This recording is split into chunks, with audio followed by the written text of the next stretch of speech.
It is not very common to see young individuals venturing into farming these days, but Matthew Jones says he was recently introduced to castor bean, which has a similar farming process to many other crops. Just like a normal farm, you clear the land, plant the seeds.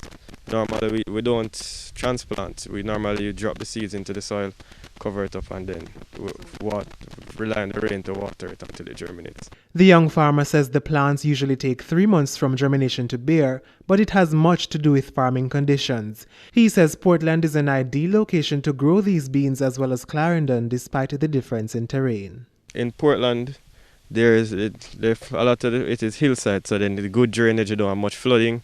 It's a lot of rain, so you don't need to install irrigation systems because the rainfall is very reliable for the plants. The castor plant thrives in a very hot environment, like in India and places like that.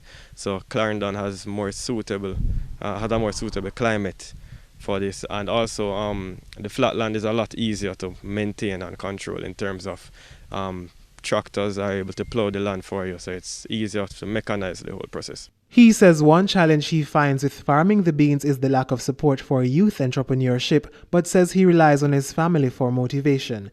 He says he decided to go into castor bean production to support himself as well as the economy. Well, I really believe that for the youth in Jamaica to affect the economy positively, then we really should look into youth creating jobs for the rest of the economy, because the job market in a lot of the areas is pretty saturated. I think it makes a lot of sense that youth actually look to create jobs instead of trying to join our already saturated job market. He says he has contractual arrangements with institutions like Chavot Farms, which will buy the castor beans to make the castor oil.